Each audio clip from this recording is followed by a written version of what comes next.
ଜଗନ୍ନାଥ ଜଗନ୍ନାଥ ଜଗନ୍ନାଥ ରକ୍ଷ ମା, ଜଗନ୍ନାଥ ଜଗନ୍ନାଥ ଜଗନ୍ନାଥ ତ୍ରାହି ମା। ବନ୍ଧୁଗଣ, ଗୀତା ଏମିତି ଗୋଟେ ଗ୍ରନ୍ଥ ଯାହାକୁ ସନାତନ ଧର୍ମର ସମ୍ବିଧାନ ବୋଲି କୁହାଯାଏ।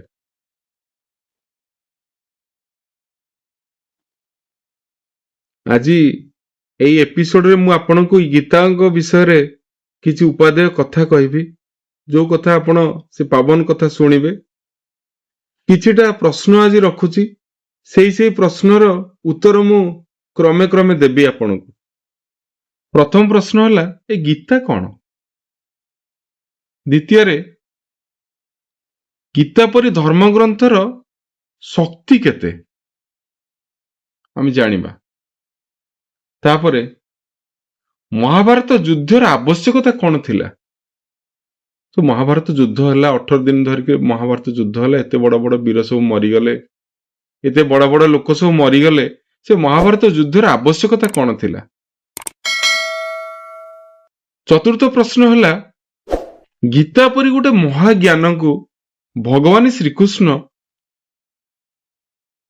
କଣ କେବଳ ଏଇଭଳି ଗୋଟେ ପରିବେଶରେ କହିଲେ ଯୋଉଠି ଯୁଦ୍ଧ ହଉଥିଲା, ଦିପଟରେ ଶତ୍ରୁ ଅପେକ୍ଷା କରି ରହିଥିଲେ ଯୁଦ୍ଧ କରିବାକୁ, ପୁଣି ଖାଲି ଅସମୟରେ ନୁହେଁ, ସେଠି ତ ବହୁତ ପଣ୍ଡିତ ଲୋକମାନେ ଥିଲେ, ତେବେ ଅର୍ଜୁନକୁ ସେ କାହିଁକି କେବଳ ଗୀତାର ଜ୍ଞାନ ଦେଇଥିଲେ? ସେଠି ଭୀଷ୍ମ ଥିଲେ, ଦ୍ରୋଣ ଥିଲେ, ଯୁଧିଷ୍ଠିର ଥିଲେ, ସହଦେବ ଥିଲେ, ତଥାପି ମଧ୍ୟ ଭଗବାନ ଶ୍ରୀକୃଷ୍ଣ ଗୀତା ପରି ଗୋଟେ ମହାଜ୍ଞାନକୁ ହୁଏତ ଭଗବାନ ଏମିତି କରିଥାନ୍ତେ, ଗୋଟେ ବଡ କନଫରେନ୍ସ ଡକେଇଥାନ୍ତେ, ବଡ ସେମିନାର ଡକେଇଥାନ୍ତେ, ଗୀତା ପରି ଗୋଟେ ମହାଜ୍ଞାନକୁ ଲୋକମାନଙ୍କ ଉଦ୍ଦେଶ୍ୟରେ ଅର୍ପଣ କରିଥାନ୍ତେ। କିନ୍ତୁ ଭଗବାନ ସେମିତି କଲେନି। ଗୋଟେ ଅସମୟରେ ଯୁଦ୍ଧ ଚାଲିଥିବାର ଠିକ ପୂର୍ବାୟୁତି ପୂର୍ବରୁ ଯୁଦ୍ଧ ମଝିରେ ଅର୍ଜୁନଙ୍କ ରଥ ରଖିକରି ସେଇଠି ଜ୍ଞାନ ଦେଲେ, ଅସମୟରେ ଜ୍ଞାନ। ଏଠାରେ ସବା ଶେଷ ପ୍ରଶ୍ନ, 5 ନମ୍ବର ପ୍ରଶ୍ନ ହଉଛି, ଗୀତା ପରି ଯୋଉ ମହାଜ୍ଞାନ ଯୋଉ ଗ୍ରନ୍ଥ ତିଆରି ହେଲା, ଏଥିରେ 3 ଜଣ କୃଷ୍ଣଙ୍କର ସହଭାଗିତା ଥିଲା। ପ୍ରଥମ କୃଷ୍ଣ କିଏ, ଦ୍ୱିତୀୟ କୃଷ୍ଣ କିଏ, ପୁଣି ତୃତୀୟ କୃଷ୍ଣ କିଏ? ଏଟା ହେଲା ପଞ୍ଚମ ପ୍ରଶ୍ନ। ସେଥିପାଇଁ ଭିଡିଓଟିକୁ ସ୍କିପ୍ ନ କରି ଭିଡିଓଟିକୁ ଶେଷ ଯାଏଁ ଦେଖିବାକୁ ଅନୁରୋଧ। ଆଉ ଭଲ ଲାଗିଲେ ନିଶ୍ଚିତ ଭାବରେ ସବସ୍କ୍ରାଇବ, ସେୟାର ଆଉ କମେଣ୍ଟ କରିବେ। ଜୟ ଜଗନ୍ନାଥ। ଗୀତା ହଉଛି କଣ ନା, ଭଗବାନ ଶ୍ରୀକୃଷ୍ଣଙ୍କ ମୁଖରୁ ବାହାରିଥିବା କିଛି ଅମୃତ ବାଣୀ। ଭଗବାନ କୃଷ୍ଣ ଯେତେବେଳେ କଥା କହନ୍ତି, ତାଙ୍କ କଥା ସାଧାରଣ କଥା ହେଇକରି ଆସେନି, ସେଟା ଗୋଟେ ସଙ୍ଗୀତ ହେଇଯାଏ। ତେଣୁକରି ତାକୁ ଗୀତା ବୋଲି କହନ୍ତି। କୁହାଯାଏ, ବେଦର ସାରାଂଶ ଲେଖା ହେଇଛି ଉପନିଷେଦରେ, ଉପନିଷେଦର ସାରାଂଶ ଲେଖା ହେଇଛି ଗୀତାରେ। ତେଣୁକରି ଗୀତ ଉପନିଷେଦ ବୋଲି ତାକୁ ଅନ୍ୟ ଅର୍ଥରେ କୁହାଯାଏ। ପୁଣି ଗୀତା କୋଉ ଜାଗାରେ ଦେଖିବାକୁ ମିଳେ ନା, ମହାଭାରତ, ଯାହାକୁ ବ୍ୟାସଦେବ ନିଜେ ଲେଖିଥିଲେ, କୃଷ୍ଣ ଦ୍ୱାପାୟନ ଲେଖିଥିଲେ। ମହାଭାରତର ଭୀଷ୍ମ ପର୍ବ 25 ରୁ 42 ଅଧ୍ୟାୟ ଭିତରେ ପାଖାପାଖି 700 ଶ୍ଲୋକ ପରିମିତ ଗୀତା ଲେଖା ହେଇଥିଲା। ଗୀତା କିଏ କାହାକୁ କହିଥିଲେ? କୃଷ୍ଣ କହିଥିଲେ ଅର୍ଜୁନଙ୍କୁ। ପୁଣି ଆଉ କିଏ କାହାକୁ କହିଥିଲେ? ଅନ୍ଧରାଜା ଧୃତରାଷ୍ଟ୍ରଙ୍କୁ କହିଥିଲେ, ସଞ୍ଜୟ ଶୁଣିଥିଲେ। ସମୁଦାୟ ଗୀତାରେ 700ଟି ଶ୍ଲୋକ ଥିଲା, ଆଉ ସମୁଦାୟ 18ଟି ଅଧ୍ୟାୟ ଥିଲା। ତା ଭିତରୁ ମହାପ୍ରଭୁ ଶ୍ରୀକୃଷ୍ଣ କହିଥିଲେ 574ଟି ଶ୍ଲୋକ, ଅର୍ଜୁନ କହିଥିଲେ 85ଟି ଶ୍ଲୋକ, ସଞ୍ଜୟ କହିଥିଲେ 40ଟି ଶ୍ଲୋକ, ଏବଂ ଧୃତରାଷ୍ଟ୍ର ଗୀତାଙ୍କର ପ୍ରଥମ ଶ୍ଲୋକଟି କହିଥିଲେ, ଗୋଟିଏ ମାତ୍ର ଶ୍ଲୋକ କହିଥିଲେ। ସମୁଦାୟ ମିଶିକିରି ହେଇଥିଲା 700 ଶ୍ଲୋକ ଗୀତା।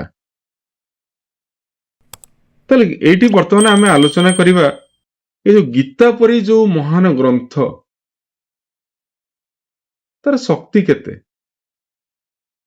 ଗୀତା ଗ୍ରନ୍ଥଙ୍କର ଶକ୍ତି କହିବା ପୂର୍ବରୁ ଆଉ ଗୋଟେ କଥା ମନେ ପକେଇ ଦେବାକୁ ଚାହେଁ।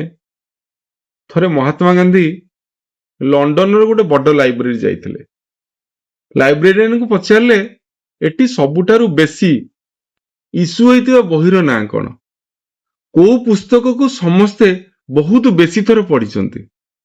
ଲାଇବ୍ରେରିଆନ ତାଙ୍କ ପୋଥି ଖୋଲିଲେ, ଦେଖିଲେ ସବୁଠାରୁ ବେଶୀ ଇସ୍ୟୁ ହୋଇଥିବା ବହିର ନାଁ ହେଉଛି ଶ୍ରୀମଦ୍ ଭଗବତ ଗୀତା। ସେଇଠି କଥା ଆସୁଛି, ଏ ଯୋଉ ଗୀତା ବୋଲି ଯୋଉ ଗ୍ରନ୍ଥ, ତାର ଶକ୍ତି କେତେ? ଆସନ୍ତୁ ଆମେ ଗୋଟେ ଷ୍ଟୋରି ମାଧ୍ୟମରେ ଜାଣିବା ଗୀତା ଗ୍ରନ୍ଥର ଶକ୍ତି କେତେ। ହିମାଳୟର ହିମକାକର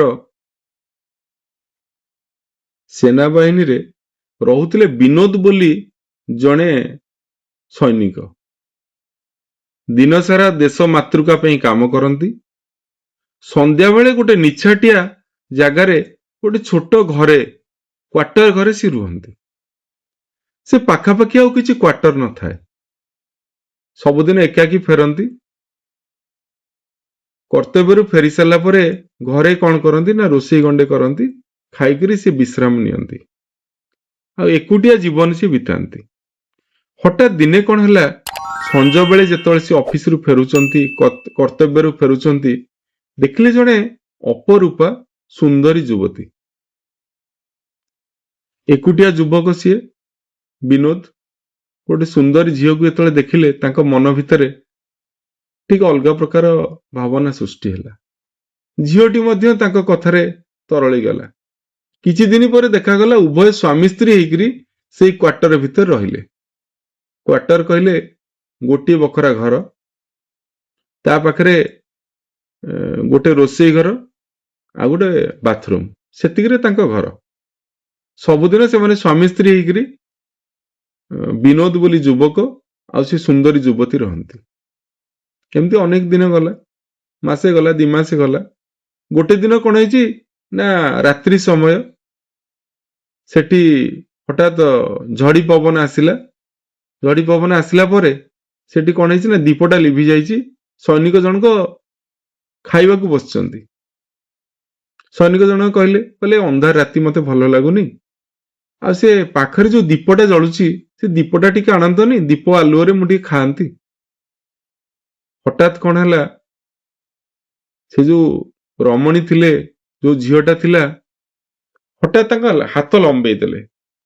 ହାତ ଲମ୍ବେଇ ଦେଲେ ମାନେ ସୈନିକ ଦେଖୁଛନ୍ତି ତାଙ୍କ ହାତ ପାଖାପାଖି 15ରୁ 20 ଫୁଟ ଲମ୍ବିଗଲା। ଆଉ ସେ ଦୀପଟା ଆଣିକରି ସୈନିକ ପାଖରେ ଥୋଇଦେଲେ।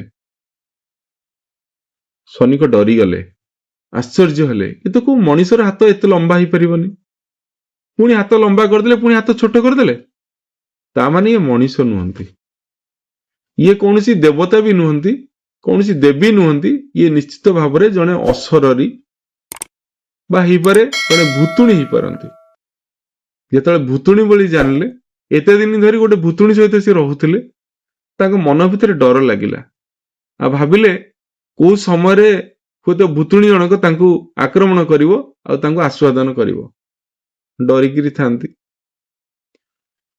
କିଛି ଦିନ ପରେ, 2-3 ଦିନ ପରେ ସେ ପାଖରେ ଥିବା ବଜାରକୁ ଗଲେ।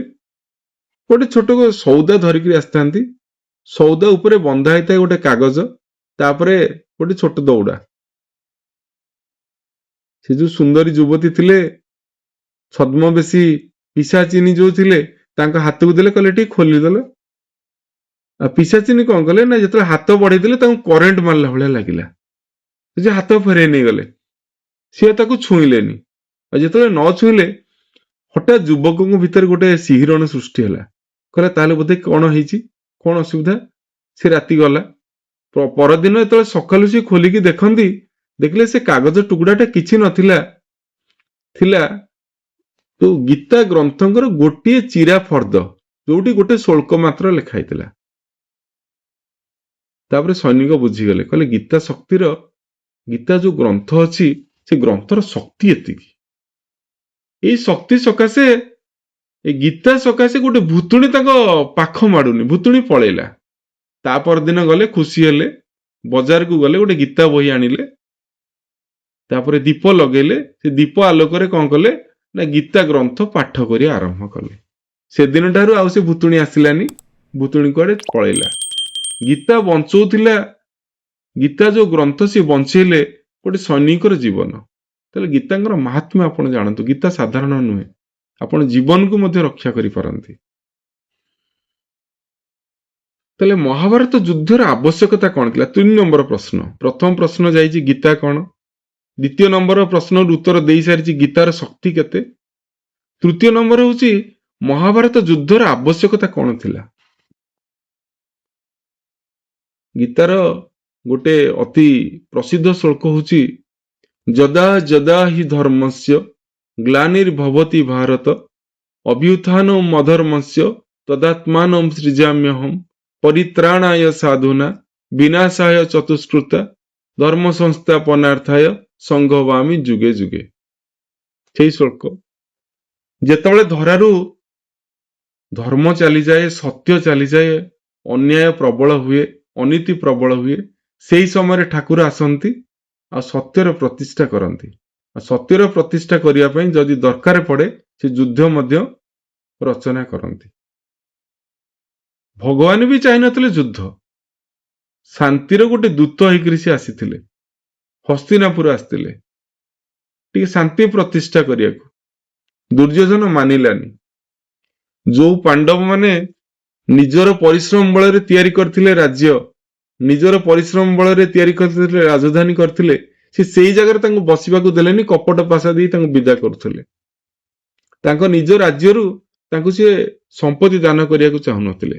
ଏଠୁ ସେଇ ସମୟରେ କଣ କରିଛନ୍ତି ନା ସେ ବୁଝେଇଛନ୍ତି ଦୁର୍ଯ୍ୟୋଧନକୁ, ଏଠି ଯଦି ଯୁଦ୍ଧ ହୁଏ ତାହେଲେ ବହୁତ କ୍ଷୟକ୍ଷତି ହବ ଆଉ ତମେମାନେ କେହି ବଞ୍ଚିବନି, କାରଣ ତମେ ସବୁ ଅସତ୍ ପଥରେ ଅଛ।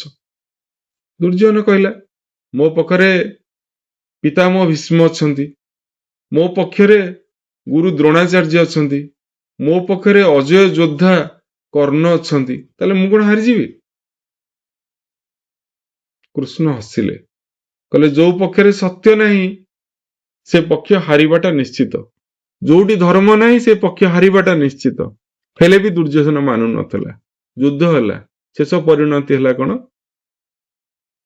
ନା ପାଣ୍ଡବ ମାନେ ଜିତିଲେ, କାରଣ ସେମାନେ ସତ୍ୟର ସାଧକ ଥିଲେ। ଏବେ ଚତୁର୍ଥ ପ୍ରଶ୍ନର ଉତ୍ତର ଶୁଣିବା। ଭଗବାନ କାହିଁକି ଅର୍ଜୁନଙ୍କୁ ଏକୁଟିଆ ଗୀତାର ଜ୍ଞାନ ଦେଲେ? ସେଠି ତ ଭୀଷ୍ମ ଥିଲେ, ସେଠି ତ ଦ୍ରୋଣ ଥିଲେ, ସେଠି ତ ଯୁଧିଷ୍ଠିର ଥିଲେ, ସହଦେବ ଥିଲେ, ମହାଜ୍ଞାନୀ ଲୋକ ଥିଲେ। ତାଙ୍କୁ କାହାକୁ ଗୀତା ପରି ଅମୃତ ଜ୍ଞାନ ନ ଦେଇକିରି ଅର୍ଜୁନକୁ କାହିଁକି ଦେଲେ? କାରଣ ପିତାମହ ଭୀଷ୍ମ ଭାବୁଥିଲେ ମୁଁ ହଉଛି ସ୍ୱୟଂ ସମ୍ପୂର୍ଣ୍ଣ, ଗୁରୁଦେବ ଦ୍ରୋଣ ବି ଭାବୁଥିଲେ ମୁଁ ହେଲି ସ୍ୱୟଂ ସମ୍ପୂର୍ଣ୍ଣ, ଯୁଧିଷ୍ଠିର ବି ଭାବୁଥିଲେ ମୋଠୁ ଜ୍ଞାନୀ ଆଉ କେହି ନାହାନ୍ତି, ସହଦେବ ବି ଭାବୁଥିଲେ ସେଇଆ। କିନ୍ତୁ ଏକୁଟିଆ ଏତେ ଯୁଦ୍ଧ କଳାରେ ନିପୁଣ ଥିବା ସତ୍ତ୍ୱେ ଅର୍ଜୁନଙ୍କର ଶରଣାଗତି ଥିଲା ମହାପ୍ରଭୁ କୃଷ୍ଣଙ୍କ ପ୍ରତି। ସେ କହୁଥିଲେ ପ୍ରଭୁ ମୁଁ କିଛି ଜାଣିନି, ତମେ ମୋ ଠାକୁର, ମୁଁ ହଉଛି ତମର ଗୋଟେ ସାଧାରଣ ସେବକ। ଏଇ ଯୋଉ ଶରଣାଗତି, ସେ ଯୋଉ ଶରଣାର ଭାବ, ସେଥିପାଇଁ ଭଗବାନ ତାଙ୍କୁ ସେ ବିଦ୍ୟା ଦେଇଥିଲେ, ଗୀତା ପରି ମହାଜ୍ଞାନ ଦେଇଥିଲେ। ଆଉ ଶେଷ ପ୍ରଶ୍ନ, ଯଦି ଏ ଗୀତା ଯୋଉ ଏଡ ବଡ ଗ୍ରନ୍ଥ ହେଲା, ଯାହାକୁ ସନାତନ ଧର୍ମର ସମ୍ବିଧାନ ବୋଲି ଧରାଯାଏ, ଏ ଗୀତା ରଚନା କରିବା ପଛରେ 3 ଜଣ କୃଷ୍ଣଙ୍କର ହାତ ଥିଲା।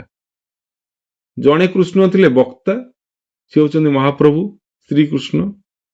ଆଉ ଜଣେ କୃଷ୍ଣ ଥିଲେ ଶ୍ରୋତା, ସିଏ ହେଲେ ଦ୍ୱିତୀକୃଷ୍ଣ ଅର୍ଜୁନ। ତୃତୀୟ କୃଷ୍ଣ ଥିଲେ ଯିଏ ଗୀତାକୁ ରଚନା କରୁଥିଲେ, କୃଷ୍ଣ ଦ୍ୱାପାୟନ ବ୍ୟାସଦେବ। ଯାହା ହଉ ଆପଣମାନଙ୍କୁ ଧନ୍ୟବାଦ। ଏମିତି ମୁଁ ଭାବିଛି ଆଉ ପ୍ରତିଦିନ ଗୋଟେ ଗୋଟେ ଏପିସୋଡ ଆଣିବି, ଯୋଉଦିନ ଗୀତାର 2ଟା ଲେଖା ଶ୍ଲୋକ ଆଣିବି, ଆପଣମାନଙ୍କ ଆଗରେ ଉପସ୍ଥାପନ କରିବି। ଆଉ ଆପଣମାନେ ସବୁଦିନ ଗୀତା ଜ୍ଞାନକୁ ଶୁଣି ଗୀତାର ଅମୃତମୟ କଥା ଶୁଣିକରି ନିଶ୍ଚିତ ଭାବରେ ଆନନ୍ଦିତ ହେବେ। ଯଦି ମୋ କଥା କାହାକୁ କଷ୍ଟ ଦେଇଥାଏ, କୋଉଠି ଯଦି ମୋର ତ୍ରୁଟି ଥାଏ, ତାହେଲେ ମତେ କ୍ଷମା କରିବେ। ଯୋଉ କଥା କହନ୍ତି ବିମସ୍ୟାପି ରଣେ ଭଙ୍ଗୋ ମୁନିରପି ମତି ବ୍ରହ୍ମ ଯଦି ଶୁଦ୍ଧ ମଶୁଦ୍ଧ ବା ମମ ଦୋଷ ନ ବିଦ୍ୟତେ। ଏତିକି କହି ରଖୁଛି, ଆରଥରକୁ ନିଶ୍ଚିତ ଭାବରେ କଥା ଦଉଛି ଆସିବି। ଜୟ ଜଗନ୍ନାଥ, ଜୟ ଜଗନ୍ନାଥ, ଜୟ ଜଗନ୍ନାଥ।